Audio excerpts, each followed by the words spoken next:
Throwback Burrow story. One that kind of immediately comes to mind was in one of his first practices at LSU when he was competing for the starting job. He had a play where we got a cross dog pressure that he was essentially hot on, and so he had to drift back in the pocket just to be able to throw a hot throw. There was really the third progression in the concept, and all of the coaches and players on the offense are all standing behind, and so he drifts all the way back. He completes it to the shallow cross as his hot answer, and I happen to be standing kind of in the vicinity of where he finished the play, and I said, "Hey, nice play." I was like, "That was really impressive," and he kind of smirked and was like, "That was easy," and turned around and jogged back to the huddle. And so that was kind of one of my first real impressions of Joe, and obviously it's pretty similar to how the rest of his career has gone so far. I mean, you had a seat, so you probably have the most unique seat of anybody to watch him grow from then to now. What's that been like, seeing the maturation that he's had since when y'all were at LSU to now? It's been great. I mean, it's been great. It's honestly, it's been expected.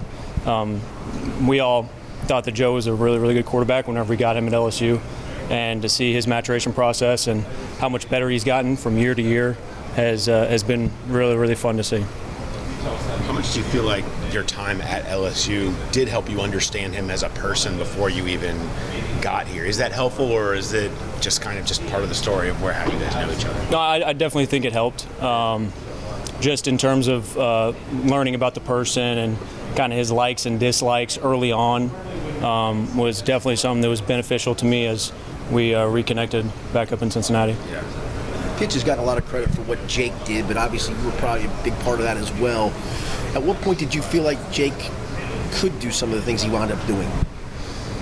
I would say in the 2022 training camp is when I really got to work with Jake the most. And I could see at that point, that was really the first time he had gotten real playing experience, was that preseason. And he did a lot of really good stuff in those practices and in that preseason. And then all of the reps that he got last year during training camp whenever Joe was dealing with his injury. He did a lot of really impressive stuff. He's very, very comfortable and confident in our offense and our scheme and what is asked of him at the quarterback position. And he does an outstanding job of distributing the ball to our playmakers and then making plays with his feet when he needs to.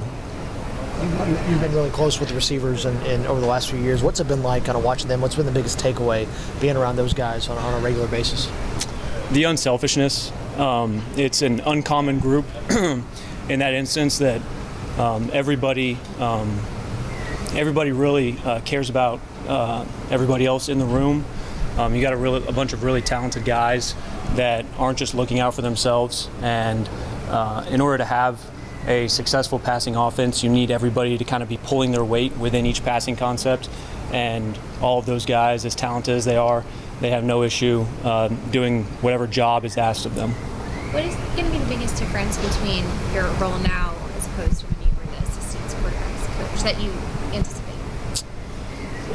Being more involved in coaching the quarterbacks on a daily basis would probably be the first thing. And then there's an uptick in game planning responsibility as well throughout the week. And so those two things will probably be the biggest factor, the biggest changes. What about the continuity? Knowing the organization, knowing what's expected, knowing pitch, obviously.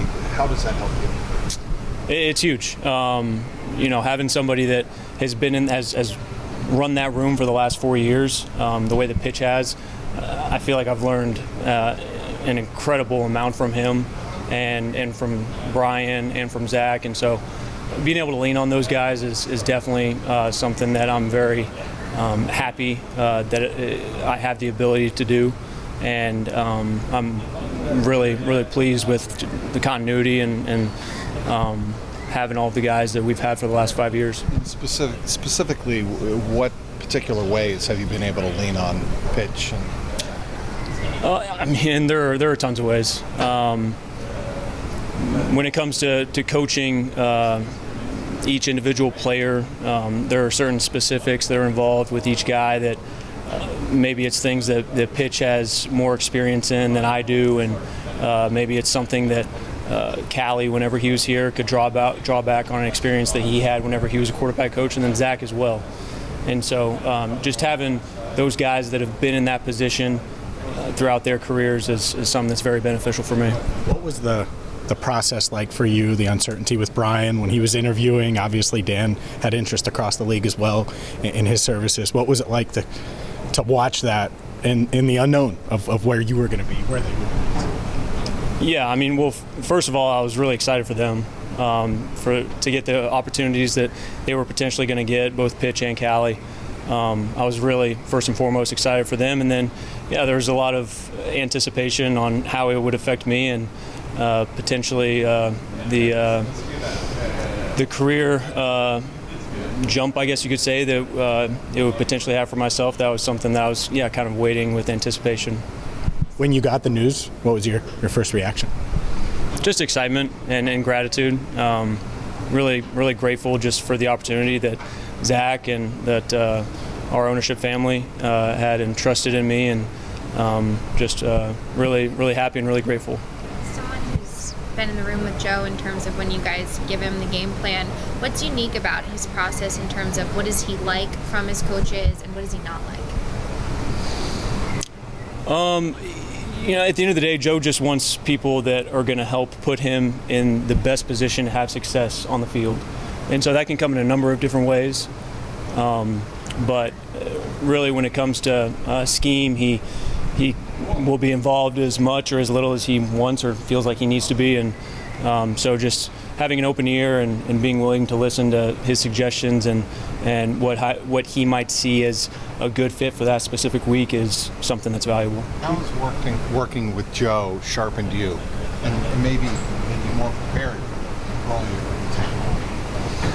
Well, Joe's a very, very smart football player. He's a very smart quarterback, and so you've always got to be on your stuff.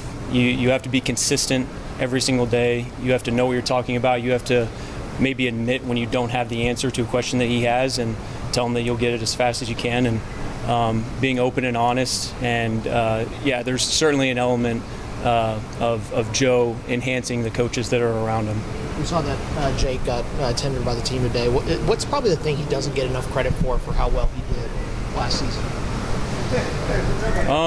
I don't know that there necessarily is a thing that he doesn't get enough credit for. I think he's gotten a ton of really deserved credit for the success that he was able to have last year whenever he came in. And again, Jake's just somebody that's very, very comfortable in our offense. He's very intelligent, and he knows how to distribute the football. And then when the time calls for it, he knows how to use his legs as well. How important is it to have your QB2 have a good relationship with your QB1, like it seems like Joe and Jake do, and how beneficial is that to the development of both of them?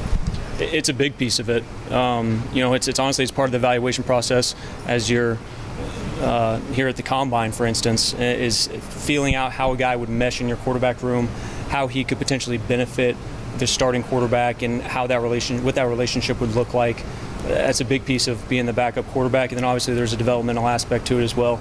But he provides a lot both in the meeting room throughout the week and on the sideline on game day. He's an extra set of eyes that can provide another perspective, an educated perspective that can help the guy who is on the field taking the snaps. I know it's still early in the process, but what do you think of this draft class? They're exciting. The first word that comes to mind is talented. It's a really talented group from the top to the bottom, and I'm still early on in the process of evaluating them and really getting a good feel for them, but you can tell early on that it's a very impressive group. What quarterbacks did you watch maybe growing up or when you get into coaching? What quarterbacks maybe kind of had an influence on you or you got close to, or maybe just watched on film? Sure. All of my dad's quarterbacks come to mind immediately. All of the guys that played for him, he had a lot of really, really good ones. Names you guys might not recognize with Brian Braun, Paul Smith, guys like that. And then obviously people like Tom Brady was who he was whenever I was growing up. And guys like that I really admired and enjoyed watching from afar. I think your grandfather talked Marvin Lewis out of playing quarterback, I think, and made him a defensive player, I think. So. I did not know about that. That's news to me. I haven't checked, but I believe you're probably one of the younger position coaches, especially at the quarterback position. Has that settled into you at all, that you climbed the ladder pretty quickly, and that clearly speaks to the job that your other coaches think of you, but has that hit you at all, that you might be one of the youngest quarterback coaches in the NFL? I don't know that it's necessarily hit me. I've just tried to do as good of a job as I possibly can at whatever job I'm given, and whatever the results are that come from that, I live with, and I'm happy with where I'm at right now. What was your dad's reaction when this happened for you? He was really excited for me. Yeah. How did he influence? I mean, obviously you're in the profession he was in, so obviously there's an influence, but how did he leave the biggest imprint on you as a coach, his coaching style? More than anything else, probably just the relationship he had with his players. That was something that I felt very fortunate to get to see firsthand growing up, was the relationships that he built with his guys, with his players, and how much they admired him. Was an aspect of coaching that maybe doesn't always get seen at face value, but it's something that's really, really important, and I'm glad that I got to learn at a young age. What's the best piece of advice he gave you as you were trying to figure out kind of what your path in the profession was going to look like? What's the best piece of advice he gave you on navigating all that? Just be consistent. I think that that's an important piece of coaching.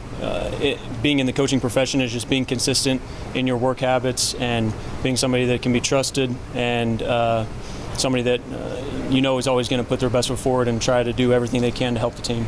He never said, "Don't go into coaching," is my advice? Or... No, he encouraged it. Yeah? Yeah.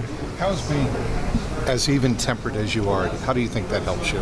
Say one more time. Even-tempered. You come off as very, very even-tempered. Not too high, not too low. Pretty... Yeah, I mean, that might come from playing days. I had a coach that used to say that you want to be a thermostat, not a thermometer, and playing the quarterback position, and I always kind of took that to heart, and so maybe that's something that has just carried over into my coaching career. Who's the coach? Andrew Coverdale. He's the offensive coordinator for St. X. He was my offensive Trinity, right? He was my offensive coordinator at Trinity High School in Louisville. What was your connection to Zac? How did you end up here? So Zac was on the staff at Texas A&M in 2010 when Mike Sherman was the head coach, and my dad had gotten onto that staff just for a short amount of time. He was only there in the spring and into the summer, and at the time my family was living in Tulsa, and so I had gone down to College Station and spent 2 or 3 weeks in College Station going to summer camps and things like that, and during my off time I was hanging out in the offensive staff room, and Zac Taylor was the offensive GA, who was also hanging out in the offensive staff room a lot of those times.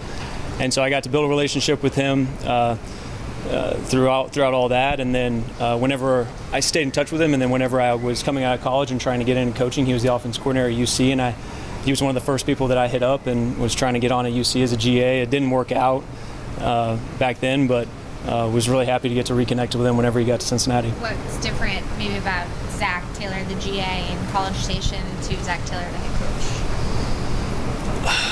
That's a great question.